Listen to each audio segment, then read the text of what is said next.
이스라엘에서 샬롬을 전합니다. 토라 연구 히브리어 단어 하늘에 계실 시간에 오신 여러분 환영합니다. 축복된 시간입니다. 먼저 브레드TV에 감사드리는 것은 많은 사람들에게 하나님의 축복을 전하는 일을 함께하고 있다는 것입니다. 정말 멋진 여정입니다. 무엇보다 중요한 건 하나님이 이를 사용하신다는 거죠. 성령의 권능으로 고대 성경이 예나 지금이나 변함없는 축복을 선포합니다. 우리 삶과 우리 가족에게 말이죠. 하나님의 지혜가 임하고 있습니다. 참으로 놀라운 여정입니다. 그럼 시작하겠습니다. 오늘 공부할 토라 부분은 베우코타입니다. 베우코타이 꽤 긴 단어죠. 쉬운 히브리어로 설명하자면 호크는 사실 토라를 뜻합니다. 즉 하나님의 토라 안에서, 하나님의 말씀 안에서라는 뜻의 베우코타입니다. 우리는 레위기 26장 3절부터 27장 끝까지를 살펴볼 텐데요. 그리고 신실함의 언약에 대해 공부할 것입니다. 하나님의 모든 언약은 하나님의 신실하심과 우리를 위해 무엇을 하실지, 지금 무엇을 하고 계신지, 즉 하나님의 축복을 반영합니다. 우리는 징계와 회복에 대해서도 이야기할 것입니다. 이 모든 아름다운 메시지들이 이번 토라 부분에 담겨 있습니다. 시작은 순종, 즉 순종의 축복에 관한 것입니다. 하나님은 우리에게 무엇을 할지, 어떻게 그분을 섬길지, 어떻게 계명을 따르고 그분의 원칙 안에 거할지에 대한 명확한 지침을 주셨습니다. 그리고 그분은 약속하셨습니다. 우리가 하나님께 순종할 때, 주신 것을 지킬 때, 그분의 길을 걸을 때 축복을 보게 될 것이라고요. 따라서 하나님의 뜻과 사역에 순종하는 것은 우리 삶에 하나님의 축복을 풀어놓는 일입니다. 여기서 하나님은 단순히 축복하겠다고만 말씀하시는 게 아니라 실제로 세부 사항을 짚어가며 축복이 어떻게 작용하는지 설명해 주십니다. 축복이란 무엇을 의미할까요? 아시다시피 토라가 주어지고 하나님의 말씀이 사람들에게 전해진 이래로 우리는 서로 다른 나라와 시대에 살고 있습니다. 하지만 사람마다 축복에 대해 서로 다른 생각을 가지고 있죠. 그래서 하나님은 은혜와 지혜로 우리에게 축복에 대한 기록을 주셨습니다. 아마 전부 다 읽지는 못하겠지만 하나님의 축복 중 가장 중요한 핵심들을 짚어보겠습니다. 그것이 무엇을 의미할까요? 우리가 하나님의 말씀 안에서 걸을 때 그분의 축복이 우리 삶에 임한다는 것입니다. 그래서 이를 명확히 하기 위해 정말로 이스라엘 백성들에게 모든 세부 사항을 설명하셨습니다. 이제 4절부터 읽어보겠습니다. 여기 이렇게 기록되어 있습니다. 그러면 내가 너희에게 철을 따라 비를 주리니. 자, 하나님은 우선 농업과 하늘, 즉 비와 연결된 땅의 상황에 대해 말씀하고 계십니다. 히브리어로 비는 게셈이기 때문입니다. 비를 뜻하는 단어가 계절마다 다르기도 하지만 오늘은 거기까지 다루지는 않겠습니다. 하지만 게셈, 즉 비에 대해 하나님은 이스라엘 백성에게 제때 게셈을 주겠다고 말씀하십니다. 따라서 적절한 시기에 축복의 비, 즉 축복의 게셈이 내리는 것은 매우 중요합니다. 그것이 바로 주님께서 하시는 말씀입니다. 비가 올 때가 되어 여러분의 밭에 비가 필요할 때마다 비가 내릴 것입니다. 이것이 중요한 이유는 아시다시피 하나님의 약속 중 하나이기 때문인데 이에 대해서는 신명기에서 하나님은 이스라엘 땅이 이집트와 같지 않다고 말씀하십니다. 이스라엘 백성이 이집트에서 나온 직후에 하나님께서 이 말씀과 계명, 모든 지침을 주셨던 것을 기억하시죠? 당시 그들은 이집트의 문화와 생활 방식에 익숙해져 있었습니다. 하지만 하나님은 이스라엘 백성에게 내 땅에서는 1년 내내 연중무휴로 흐르는 큰 강인 나일강에 의존하지 않을 것이라고 말씀하십니다. 대신 하나님은 이스라엘 땅에서는 비에 의존하게 될 것이라고 말씀하십니다. 이집트에는 가뭄이 들어도 여전히 나일강이 있습니다. 나일강은 항상 흐르고 있었지만 이스라엘 땅은 그렇지 않습니다. 이스라엘에 가뭄이 찾아오면 거대한 강이 없습니다. 가장 큰 강이 요단강인데 그리 큰 강은 아닙니다. 그래서 가뭄이 들면 모든 수원이 말라버리게 됩니다. 성경의 온갖 이야기와 엘리야를 비롯한 여러 예언자의 삶, 그리고 아브라함, 이삭, 야곱 시대에도 그런 모습을 볼 수 있습니다. 그들 3명 모두 가뭄을 목격하고 겪었으며 실제로 가뭄 때문에 이집트로 떠나기도 했습니다. 하지만 하나님은 말씀하십니다. 이스라엘 백성이 너희가 나를 섬기고 내가 너희와 그 땅과 언약을 맺을 때 나와 너희 사이, 나와 땅 사이, 그리고 너희와 땅 사이에 나의 축복을 보게 될 것이며 삶이 달라질 것이라고요. 그리고 그분은 제때에 비가 내릴 것이라고 말씀하십니다. 오늘날까지도 이스라엘에서 비는 큰 축복입니다. 비가 올 때마다 이스라엘은 비를 축하합니다. 그리고 한 해의 마지막 절기에는 모든 초점과 기도가 비에 맞춰집니다. 수확이 끝나면 이제 비를 위해 기도할 때이기 때문입니다. 그래서 오늘날까지도 비는 이스라엘 문화의 큰 부분을 차지합니다.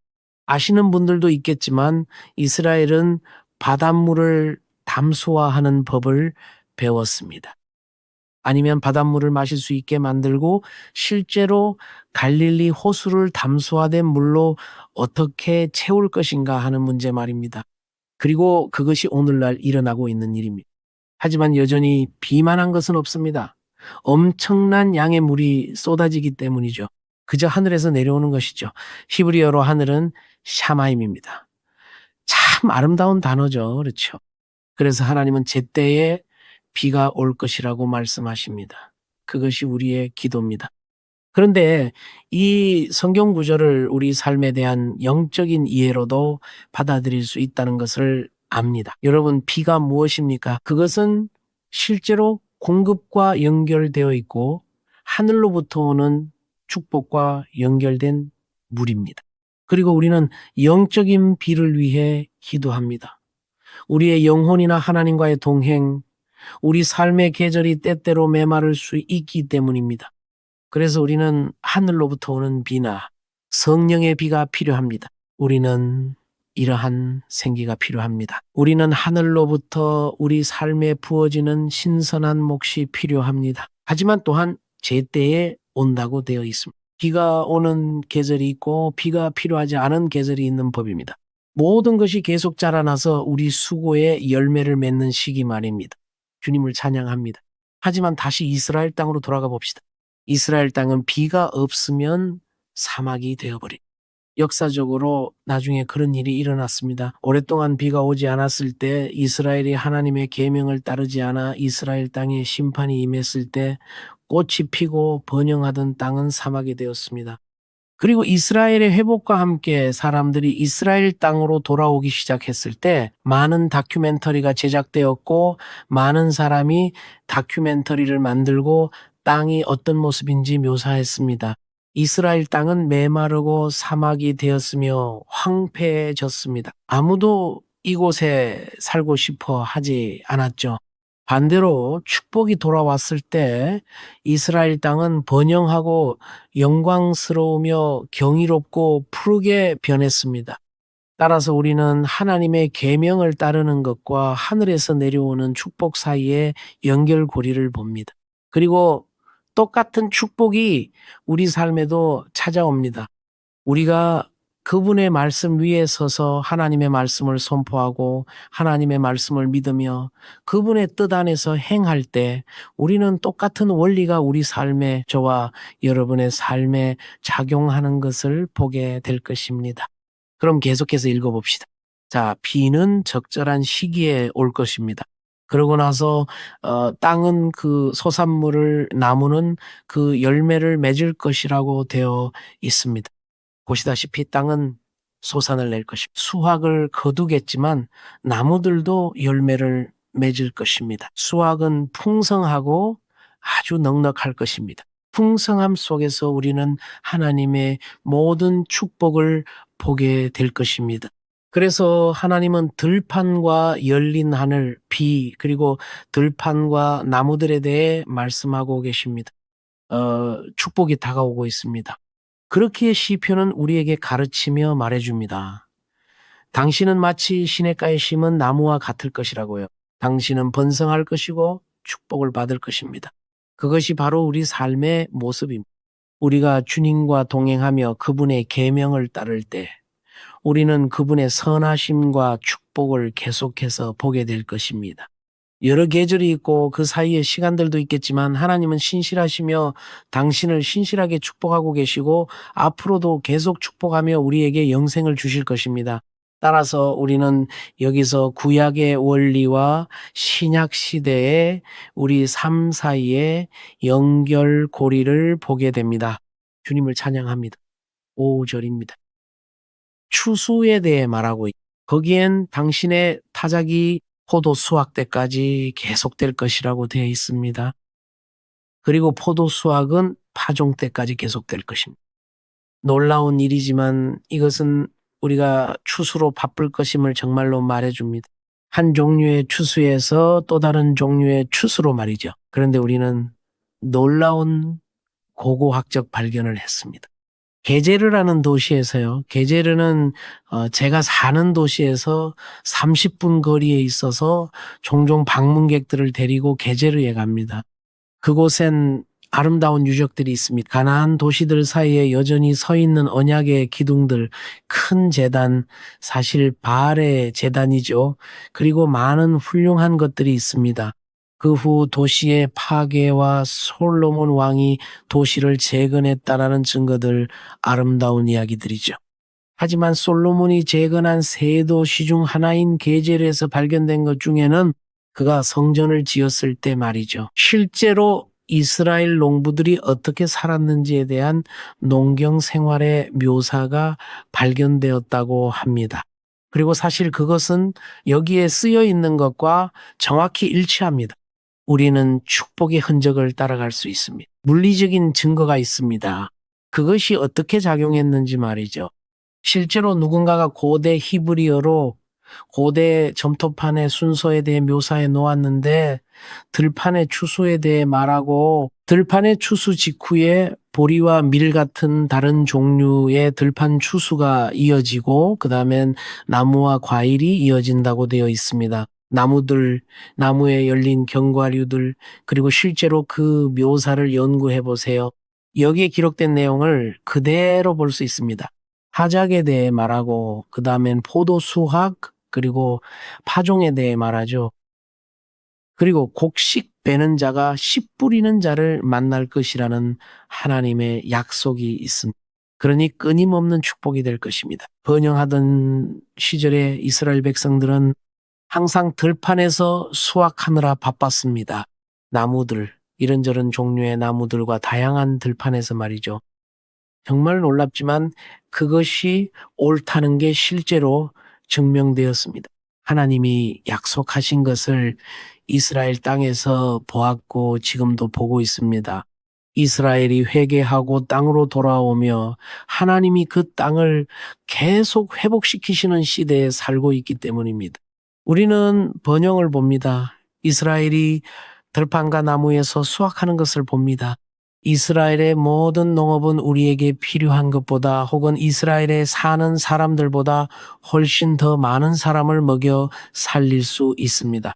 그래서 이스라엘은 많은 물자를 수출합니다. 주님을 찬양합니다. 백성과 땅, 비와 들판에 대한 구약의 약속과 그것이 우리 삶에서 어떻게 작용하는지 그 연결고리를 봅니다. 하지만 이게 끝이 아닙니다. 하나님은 축복에 대해 계속 말씀하십니다. 분명 신명기에 이르면 더 방대한 목록이 나오겠지만 하나님이 축복의 원리를 설명하시는 이 대목이 저는 참 좋습니다. 여러분의 삶에 대해 생각해 보세요. 우리는 그저 하루 벌어 하루 먹고 살도록 부름받은 게 아닙니다. 우리는 하나님의 풍성한 축복 속에서 살도록 부름받았습니다. 우리는 노동하고 열심히 일하며 하나님은 우리의 수고에 복을 주십니다. 하지만 그분은 또한 기도하고 구하라고 약속하셨습니다. 꿈을 꾸십시오. 하나님은 그분의 꿈을 우리 마음에 두십니다. 우리는 항상 주님을 신뢰하고 구하며 하나님의 풍요로움을 경험할 수 있습니다. 단순히 근근히 살아가는 것이 아니라 풍족하게 말이죠. 수입이 늘고 경력이 쌓이는 것뿐만 아니라 하나님은 자기 백성에게 초자연적인 방식으로 복 주시기를 기뻐하십니다. 우리는 축복의 모습을 분명히 봅니다. 하지만 이게 끝이 아닙니다. 하나님은 여기서 계속 말씀하시기를 너희가 배불리 먹고 너희 땅에 안전하게 거주하리라고 하십니다. 할렐루야. 이제 우리는 안전과 평안, 안보에 대해 이야기하고 있습니다. 주님을 찬양합니다. 그것이 바로 우리가 이스라엘 땅에서 보는 것입니다. 우리는 도전의 시기를 봅니다. 우리는 전쟁의 시기를 봅니다. 그러고 나서 이스라엘이 정신을 차리고 목적을 되찾을 때 우리가 왜 여기 있는지, 왜 하나님이 우리를 인도하셨는지 기억할 때 이스라엘 땅으로 말이죠. 우리는 회복이 다가오는 것을 봅니다. 심지어 지금 우리 삶에서도 지난 몇 년간 이스라엘에 대한 놀라운 공격도 보았지만 안전과 평화의 놀라운 회복 또한 보았습니다. 이것이 하나님의 약속입니다. 6절은 내가 평화를 주리라고 말씀하십니다. 히브리어로는 내가 그 땅에 샬롬을 주리람. 곧 샬롬이라는 단어를 살펴볼 텐데요. 샬롬에는 단순한 평화 이상의 의미가 담겨 있기 때문입니다. 하지만 계속 읽어보겠습니다. 하나님께서 말씀하시길 내가 그 땅에 샬롬을 주리라. 히브리어로는 내가 하겠다라고 하지 않고 사실 현재나 미래의 시제가 아니라 과거 시제로 말합니다. 과거형이죠. 그래서 실제로는 나타티라고 하는데 내가 이미 주었다는 뜻입니다. 나타티. 그래서 하나님께서 명령을 주실 때 이미 과거 시제로 말씀하십니다. 이미 일어난 일인 것처럼 말씀하시는 것이죠. 그것이 미래에 대한 하나님의 약속입니다. 하나님께서는 과거형으로 말씀하시는데 그분께는 이미 일어난 일이니까. 그럼 이것이 우리에게 무엇을 의미할까요? 하나님께서 말씀하신 것은 반드시 이루어질 것임을 의심할 여지가 없습니다. 하나님께는 이미 이루어진 일입니다. 그래서 우리에게는 믿음의 확신을 줍니다. 주님을 신뢰하고 그분을 믿을 수 있는 믿음의 담대함을 줍니다. 축복이 임할 것이라는 믿음 말이죠. 하나님께서는 여기서 내가 이 땅에 샬롬을 주겠다고 말씀하십니다. 그래서 이 땅은 하나님의 샬롬으로 가득 차게 될 것입니다. 그리고 여러분은 눕게 될 것이고 아무도 여러분을 두렵게 하지 못할 것입니다. 할렐루야. 샬롬이 오고 평화가 올 것이며 또한 잠자리에 들 때 아무도 깨우지 않고 안식하며 회복되어 하나님의 축복을 보게 될 것이라는 말씀입니다. 내가 그 땅에서 사나운 짐승을 제하고 칼이 지나가지 못하게 하리라며 계속해서 축복을 말씀하십니다. 사랑하는 친구 여러분, 이것이 샬롬을 위한 저의 기도입니다. 이스라엘을 위한 샬롬뿐만 아니라 제 가족, 자녀, 손주들을 위한 샬롬이며 여러분의 가족, 자녀, 손주들 그리고 여러분이 집에 있든 여행 중이든 어디를 가든지 하나님께서는 우리에게 샬롬을 약속하십니다. 그래서 여기서 핵심 단어는 샬롬입니다. 샬롬은 아름다운 단어입니다. 히브리어로 샬롬은 단순히 평화만을 의미하지 않기 때문이죠. 샬롬에는 사실 더 많은 설명과 의미가 담겨 있습니다. 샬롬이라는 단어는 우선 첫째로 평화를 의미합니다. 둘째는 샬렘입니다. 샬렘이라는 단어에도 똑같은 세 글자가 들어있죠. 그것은 완벽함이나 온전함을 뜻합니다. 샬렘은 온전함입니다. 하나님은 우리에게 평화를 주실 뿐만 아니라 우리를 온전하게 하실 것입니다. 또 다른 의미는 슐람, 즉 지불됨이라는 단어에 있습니다. 이 단어에도 똑같은 어근인 쉰, 라메드 mem이 들어있는데 슐람은 지불되었다는 뜻입니다. 하나님께서 우리에게 샬롬을 주시고 회복을 위해 대가를 치르시며 우리를 축복하실 것입니다. 그분은 우리의 구원을 위해 대가를 치르셨습니다. 주님을 찬양합니다. 예수와 예수의 보혈로요. 또 다른 단어는 레아슐림이나 샬렘에서 왔고 성취하다라는 뜻입니다. 성취도 같은 어근입니다. 샬롬에는 4가지 이상의 의미가 있습니다. 정말 강력하지 않나요? 우리가 샬롬을 볼 때 그것은 평화이자 온전함이며 회복입니다. 대가를 치러야 한다면 하나님께서 치르실 것이며 성취 또한 이 단어 안에 들어 있습니다. 주님을 찬양합니다. 참으로 아름다운 샬롬의 말씀입니다. 그럼 계속해서 하나님의 말씀을 읽으며 하나님께서 우리에게 무엇을 말씀하시는지 살펴봅시다. 9절에 또 다른 핵심 단어가 있습니다. 9절은 이렇게 말합니다. 내가 너희를 돌보아 너희를 번성하게 하고 너희를 창대하게 하며 내가 너희와 세운 내 언약을 이행하리라. 즉 하나님께서는 자신의 언약을 이행하고 지키실 것이며 우리 인간과 맺은 그 언약의 확증을 보여주실 것이라고 말씀하십니다. 그리고 그 덕분에 우리는 삶 속에서 하나님의 은총을 보게 될 것이며 번성하고 창대해질 것입니다. 이것이 주님의 축복이며 분명히 그 이상의 것이 더 있습니다. 저는 제게 가장 핵심적인 단어들만 짚어드리는 것이니 여러분이 계속 공부하셔도 좋습니다. 따라서 하나님의 은총은 약속의 일부이자 언약의 일부입니다. 그분은 말씀하십니다. 세상에 많은 사람이 있고 모두가 소중하고 가치 있지만 여러분은 하나님께서 여러분과 저의 삶에 은총을 베푸실 것임을 믿을 권리가 있습니다. 주님을 찬양합니다. 우리는 종종 하나님의 은총을 위해 기도하곤 하죠. 그러면 분명 우리가 번성하고 창대해질 것이라고 성경은 말합니다. 우리는 우리 수고의 열매를 보게 될 것입니다. 우리 삶에서 영적인 열매, 우리가 하는 모든 일의 열매를 실질적으로나 영적으로나 삶의 모든 단계에서 보게 될 것이며 우리는 창대해질 것입니다. 이 모든 것은 바로 언약 때문입니다. 하나님께서는 우리가 언약의 백성이라고 말씀하시며 우리는 예수와의 피, 즉 예수님의 피를 통해 언약의 백성이 되었습니다. 그러므로 우리가 기도할 때나 어려움 혹은 여러 공격에 직면할 때 우리는 언제나 의지할 수 있습니다. 하나님의 언약을 말이죠. 우리는 언약의 백성이고 예수님께서는 자신의 피, 그 흠 없는 피로 언약을 맺으셨습니다. 그러니 주님을 찬양합시다. 언약의 백성으로서 우리는 담대하게 하나님의 임재 앞으로 주님의 보좌 앞으로 나아갑니다. 그리고 기도하고 믿으며 주님의 축복을 선포합니다. 주님을 찬양합니다. 할렐루야. 이제 10절과 11절은 우리 삶 속에 계시는 하나님의 임재에 대해 말합니다. 10절과 11절은 하나님께서 우리 가운데 거하실 것이라고 합니다. 그분은 우리와 함께 하실 것입니다. 그래서 우리는 그분의 임재를 직접 보게 될 거예요. 우리는 그분의 영광을 보게 될 것입니다. 하나님께서 우리 가운데서 일하고 계심을 보게 될 것입니다. 그러니 하나님께 영광을 돌립시다. 이것이 저와 여러분을 위한 약속입니다.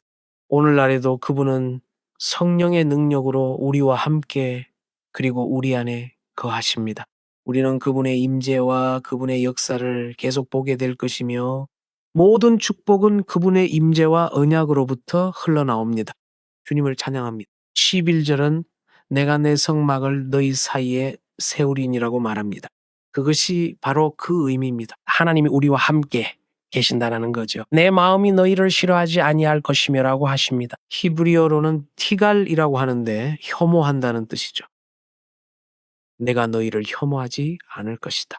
즉 하나님은 우리를 사랑하실 것입니다. 하나님은 우리와 함께 하실 것이며 내가 너희 중에 행하여 너희의 하나님이 되고 너희는 내 백성이 될 것이라고 말씀하십니다. 그것이 약속입니다. 하나님께서 우리에게 말씀하시는 것을 보는 것은 정말 놀라운 일입니다. 단순히 복을 주시는 것뿐만 아니라 그 복의 일부이자 주시는 이유는 우리 삶에 그분이 임재하시기 때문입니다. 그래서 우리는 예수와 즉 예수님을 통해 성령 안에서 주님의 얼굴을 구합니다. 우리는 그분의 임재를 구합니다. 그분은 완벽하시며 그분의 임재 덕분에 우리는 복을 받고 깊은 경험을 하며 그분의 임재 안에서 기쁨과 샬롬, 평강을 찾습니다. 그리고 그 모든 것이 언약의 일부입니다. 따라서 이 부분의 실제적인 적용은 순종이며 하나님의 말씀에 대한 순종을 보게 됩니다. 그것은 사실 구속이 아니라 하나님의 말씀에 대한 순종입니다. 그것은 우리 삶에서 그분 영광의 충만함을 보고 그분의 임재를 보며 그분의 샬롬을 보는 것, 즉 하나님과 일치되는 것입니다. 그러므로 하나님께 순종하는 것은 우리에게서 무언가를 빼앗거나 제거하는 것이 결코 아닙니다. 그 반대입니다. 우리가 하나님께 순종하면 그 순종의 결과로 이 모든 강력하고 놀라운 복을 보게 됩니다. 주님을 찬양합니다. 그리고 두 번째 부분, 즉 다음 부분은 14절입니다. 14절부터 39절까지인데 여기서는 불순종에 대해 읽게 되며 저는 이 부분을 건너뛰겠습니다. 하나님은 자신의 백성에게 경고하셨습니다. 그분은 시도조차 하지 않는 것이 좋을 것이라고 말씀하셨습니다. 하지만 그분은 불순종에 대해 말씀하시며 그분이 설명하신 대로 상세한 지침과 설명을 주십니다.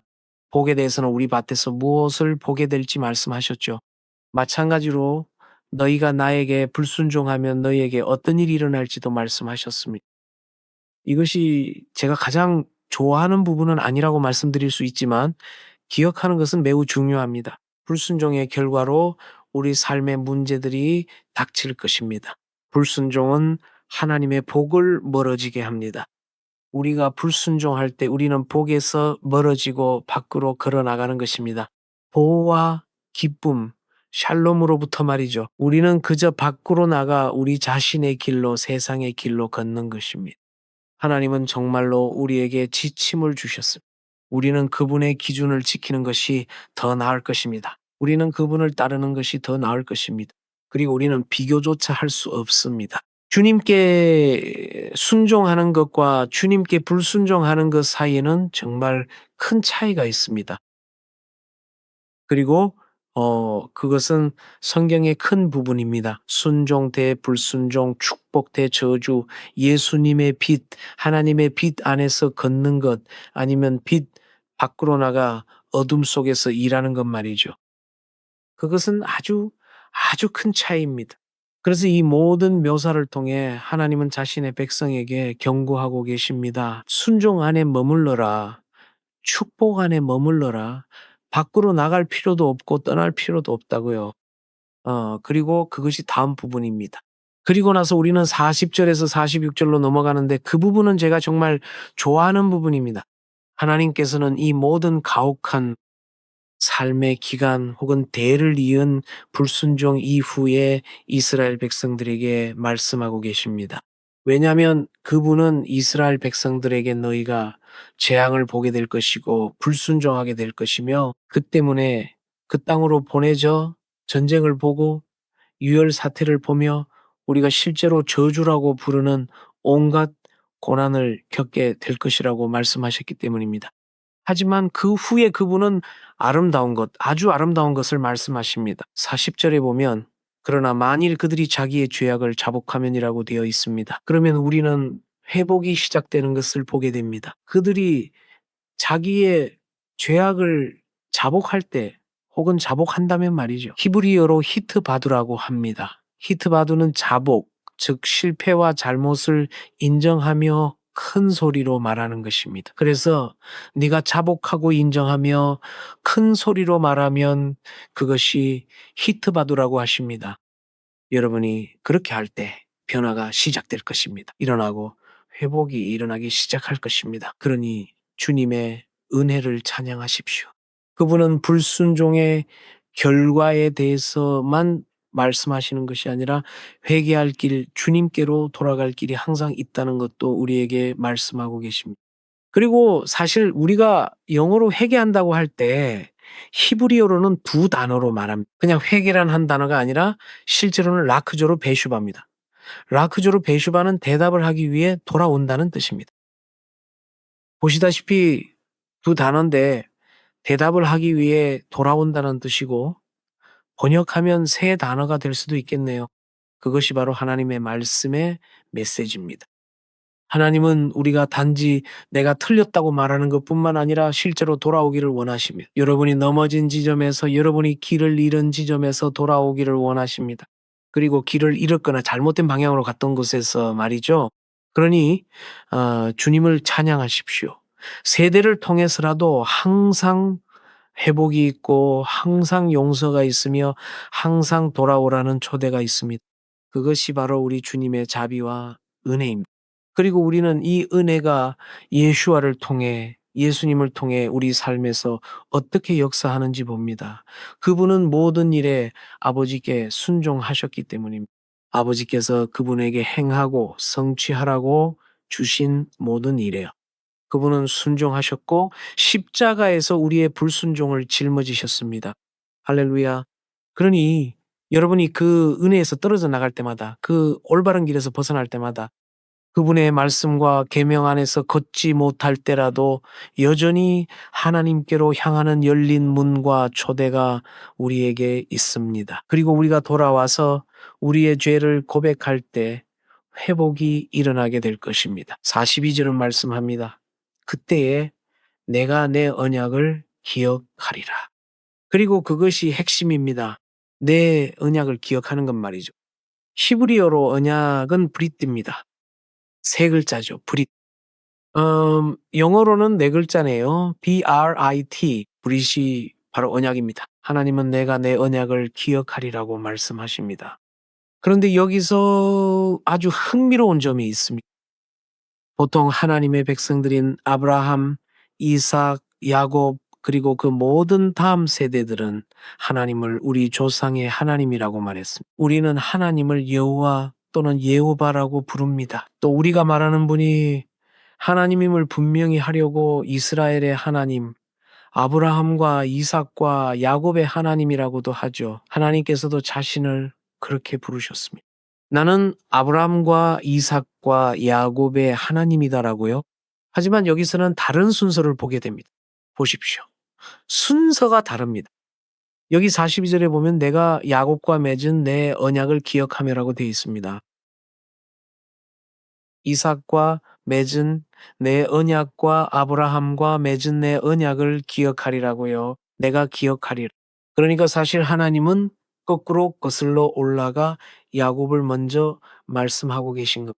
실제로 야곱을 언급하실 때마다 반복해서 말씀하시는데 야곱, 이삭, 아브라함과 맺은 내 언약을 기억하리라고 한꺼번에 말씀하시지 않고 이렇게 말씀하십니다. 내 언약, 내 언약, 내 언약이라고요. 그것이 바로 회복입니다. 또한 거꾸로 거슬러 올라가는 이유는 그것이 하나님께로 돌아가는 길이기 때문입니다. 우리는 뒤로 돌아갑니다. 그렇죠? 우리는 언약으로 기본으로 돌아가고 하나님은 실제로 그 순서까지 바꾸셨습니다. 성경에서 줄곧 보아온 것이 아브라함, 이삭, 야곱이었다면 이제는 그 반대를 봅니다. 야곱, 이삭, 아브라함 순이죠. 이것은 방향입니다. 우리는 돌아가고 있습니다. 우리는 뿌리로 돌아가고 있습니다. 우리는 우리 하나님께로 돌아가고 있습니다. 우리는 믿음으로 돌아가고 있습니다. 우리는 땅으로 돌아가고 있습니다. 할렐루야. 그리고 그분은 내가 그 땅을 기억하리라고 말씀하십니다. 그분은 언약들을 기억하고 그 땅을 기억하겠다고 말씀하십니다. 주님을 찬양합니다. 회복의 시대에 살면서 우리는 영광의 시대에 살고 있습니다. 우리는 이 새로운 날에 살고 있습니다. 이스라엘 백성들이 2000년의 유배 생활을 거친 후 주님의 길을 떠난 실패의 모든 저주와 결과 그 대가들이 이스라엘 백성들에게 임했을 때 말입니다. 하지만 이제 우리는 모든 것이 되돌아가는 것을 봅니다. 뿌리로 그리고 회복으로 말입니다. 그리고 하나님의 회복을 봅니다. 마찬가지로 하나님의 능력과 하나님의 회복이 여러분의 삶과 친척, 친구, 그리고 이미 태어났거나 아직 태어나지 않은 자녀와 손주들을 위해 역사하고 계십니다. 노소불문하고 우리 모두를 위해 역사하고 계시죠. 하나님은 우리를 회복시키고 계십니다. 아브라함과 이삭, 야곱의 신실함 때문에 우리에게 복을 주시고 우리를 회복시키고 계십니다.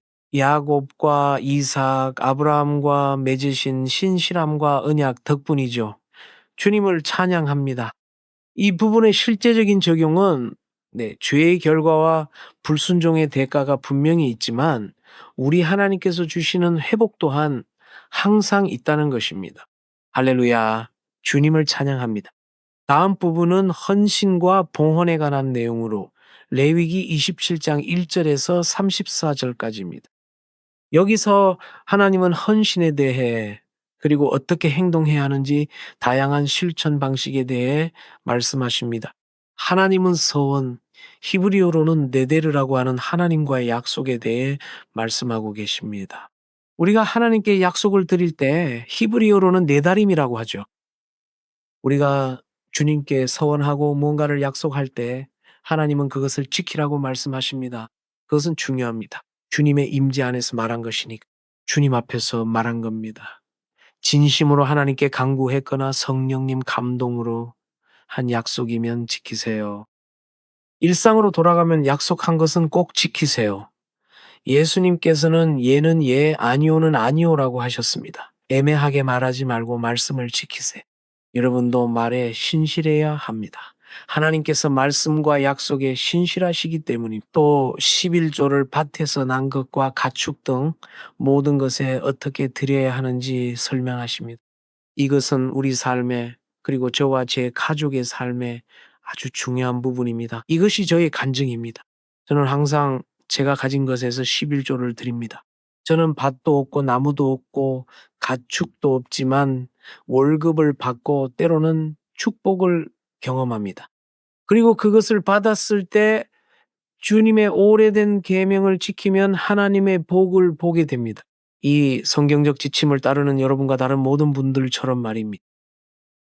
그러니 주님을 찬양합시다.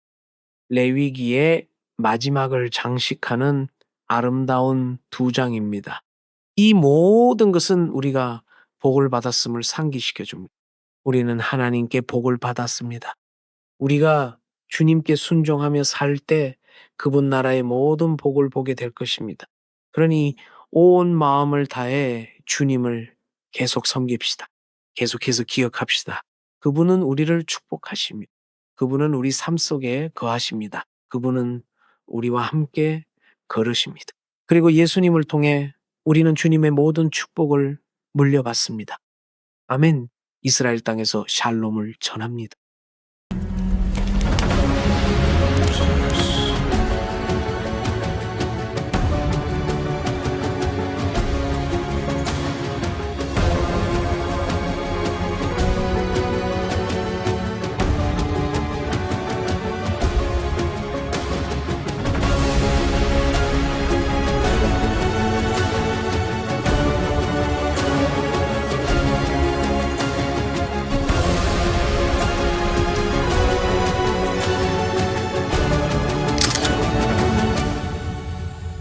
여러분의 시간표에서 하나님의 시간표로 옮겨지는 축복이 여러분 삶 가운데 있기를 예수의 이름으로 축복드립니다.